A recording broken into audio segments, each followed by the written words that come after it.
രാവിലെ തന്നെ മാർക്കറ്റിൽ പോയിട്ടുണ്ടായിരുന്നു. ലക്ഷ്യം വെച്ച് പോയത് പച്ചക്കറിയാണെങ്കിലും തിരിച്ചു വന്നത് മീനും കൊണ്ടാട്ടോ. നമ്മൾ രാവിലെ കുറച്ച് നേരത്തെയാണ് എത്തിയത്. അതുകൊണ്ട് തന്നെ ഇവിടെ ഒന്ന് സജീവമായി വരുന്നതേ ഉള്ളൂ. അങ്ങനെ നോക്കി നടക്കുമ്പോൾ ഉണ്ട് ദേ ഇരിക്കുന്നു നമ്മുടെ കപ്പ.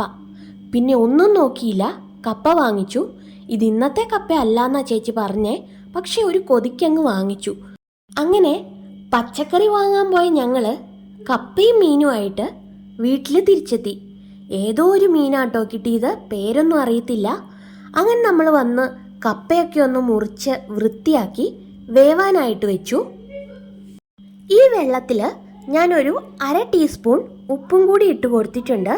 ഇത് നല്ലതുപോലെ ഒന്ന് വേവട്ടെ. അപ്പത്തേന് നമുക്ക് മീനിൻ്റെ കാര്യങ്ങൾ നോക്കാം.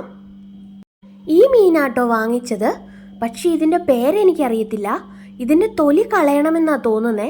പക്ഷെ അവർ മുറിച്ച് തന്നതുകൊണ്ട് തന്നെ അതെനിക്ക് കളയാനായിട്ട് പറ്റിയില്ല. അതിനു വേണ്ടിയിട്ട് ഞാനിവിടെ കുഞ്ഞുള്ളിയും വെളുത്തുള്ളിയും കറിവേപ്പില ഇഞ്ചിയും എടുത്തിട്ടുണ്ട്. നമ്മൾ മീനും ഉള്ളിയൊക്കെ വൃത്തിയാക്കി എടുത്തപ്പോഴേക്കും കപ്പ വെന്തു.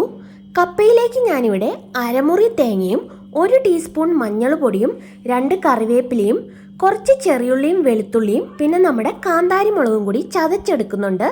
കപ്പ ഇവിടെ അടിപൊളിയായിട്ട് വെന്തിട്ടുണ്ട്. ആ ചേച്ചി ഇന്നലത്തെ കപ്പയാന്ന് പറഞ്ഞെങ്കിലും നല്ല സൂപ്പറായിട്ട് വന്നിട്ടുണ്ട്. നമ്മുടെ അരപ്പ് ഇവിടെ റെഡി ആയിട്ടുണ്ട്. മിക്സിയുടെ ജാറിലിട്ട് ക്രഷ് ചെയ്താണ് നമ്മളിത് എടുത്തേക്കുന്നത്.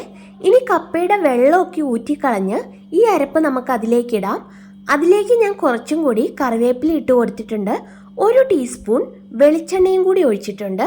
ഇനി ഇത് നമുക്ക് നല്ലതുപോലെ ഒന്ന് ഇളക്കിയെടുക്കാം. ഞാനിവിടെ മരത്തിൻ്റെ തവിയാണ് ഉപയോഗിക്കുന്നത്. അതുകൊണ്ട് തന്നെ നന്നായിട്ട് ഇളക്കിയെടുക്കാൻ പറ്റി. ഇനി നമുക്ക് മീൻകറി തയ്യാറാക്കാം. മീൻകറിക്കായിട്ട് ഞാനിവിടെ ഒരു ചട്ടി ചൂടാകാനായിട്ട് വെച്ചിട്ടുണ്ട്. ചട്ടി നല്ലതുപോലെ ചൂടായി വരുമ്പോൾ അതിലേക്ക് 1.5 ടേബിൾ സ്പൂൺ വെളിച്ചെണ്ണ ഒഴിച്ചു കൊടുക്കുന്നുണ്ട്. ഈ എണ്ണയൊന്ന് ചൂടായി വരുമ്പോൾ ഒരു 1.5 ടീസ്പൂൺ കടുക് ഞാൻ അതിലേക്ക് ഇട്ട് കൊടുക്കുന്നുണ്ട്. കടുക് നല്ലതുപോലെ പൊട്ടി വരട്ടെ. പൊട്ടി വരുമ്പോൾ തന്നെ നമ്മൾ ഒരു 1/4 ടീസ്പൂൺ ഉലുവയും കൂടി ചേർത്ത് അതിനോടൊപ്പം തന്നെ വെളുത്തുള്ളി, ഇഞ്ചി, കറിവേപ്പില, പച്ചമുളക് എന്നിവ ഞാൻ ചേർത്ത് കൊടുക്കുന്നുണ്ട്. ഇനി നമുക്ക് ഇതിൻ്റെ പച്ചമണം മാറുന്നത് വരെ ഒന്ന് വഴറ്റിയെടുക്കാം. പച്ചമണം നല്ലതുപോലെ മാറി വന്നപ്പോൾ ഞാൻ ഇതിലേക്ക് കുഞ്ഞുള്ളി ചേർത്ത് കൊടുത്തിട്ടുണ്ട്. അത് നമ്മുടെ ഇഷ്ടത്തിനനുസരിച്ച് ചേർത്ത് കൊടുക്കാം. അതിൻ്റെ കൂടെ തന്നെ ഒരു 1/4 ടീസ്പൂൺ ഉപ്പും കൂടി ഞാൻ ചേർത്തിട്ടുണ്ട്. ഇനി ഇത് നല്ലതുപോലെ നമുക്കൊന്ന് വഴറ്റിയെടുക്കണം.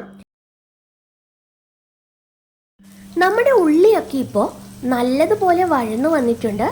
ഇനി നമുക്കിതിലേക്ക് പൊടികൾ ചേർത്ത് കൊടുക്കാം. മുളകിട്ട മീൻകറിയാണ് നമ്മൾ വെക്കുന്നത്. അതുകൊണ്ട് തന്നെ 2 ടേബിൾ സ്പൂൺ കാശ്മീരി മുളക് പൊടിയും 1 ടീസ്പൂൺ നല്ല മുളക് പൊടിയും ഞാനിവിടെ ചേർക്കുന്നുണ്ട്. നല്ല മുളക് പൊടിക്ക് നല്ല എരിവായതുകൊണ്ടാണ് 1 ടീസ്പൂൺ ചേർക്കുന്നത്. നിങ്ങൾക്ക് എരിവിനനുസരിച്ച് ചേർക്കാം. ഇവിടെ ഞാൻ 3 പുളിയും കൂടി ഇട്ട് കൊടുത്തിട്ടുണ്ട്. നമ്മൾ നേരത്തെ വെള്ളത്തിൽ ഇട്ട് വെച്ചതാ. ഇനി നമുക്കിതിലേക്ക് ആവശ്യത്തിന് വെള്ളം ഒഴിക്കാം. ഞാനിവിടെ ഒരു 1.5 ഗ്ലാസ് വെള്ളം ഒഴിച്ചു കൊടുക്കുന്നുണ്ട്. വെള്ളം ഇനി നല്ലതുപോലെ ഒന്ന് തിളച്ച് വരുമ്പോൾ നമുക്ക് മീൻ കഷ്ണങ്ങൾ ഇട്ട് കൊടുക്കാം. ഈ സമയത്ത് നോക്കിയിട്ട് വേണമെങ്കിൽ നമുക്ക് ഉപ്പ് ചേർത്ത് കൊടുക്കാം. ഞാനിവിടെ ഒരു 1/4 ടീസ്പൂൺ ഉപ്പും കൂടി ചേർത്ത് കൊടുക്കുന്നുണ്ട്. ഉപ്പ് കുറവായതുകൊണ്ട് മീൻ കഷ്ണങ്ങൾ ഇടുമ്പോൾ അല്ലെങ്കിൽ അതിൽ പിടിക്കത്തില്ല. അപ്പം നല്ലതുപോലെ തിളച്ച് വന്ന ചാറിലേക്ക് നമുക്ക് മീൻ കഷ്ണങ്ങൾ ഓരോന്നായിട്ട് ഇട്ട് കൊടുക്കാം. ഇനി ഇത് അധികം ഇളക്കാനായിട്ട് പാടില്ല, പെട്ടെന്ന് തന്നെ ഉടഞ്ഞു പോകും. ഇപ്പോൾ ഏകദേശം ഒരു 4 മിനിറ്റ് ആയിട്ടുണ്ട്. 4 മിനിറ്റ് കൊണ്ട് തന്നെ നമ്മുടെ മീൻ കഷ്ണങ്ങൾ നല്ലതുപോലെ വെന്ത് വന്നിട്ടുണ്ട്. അപ്പം നമ്മുടെ ടേസ്റ്റി ആയിട്ടുള്ള മീൻ കറി റെഡി ആയിട്ടുണ്ട്. അപ്പോൾ പുതിയൊരു വീഡിയോ ആയിട്ട് വീണ്ടും കാണാം.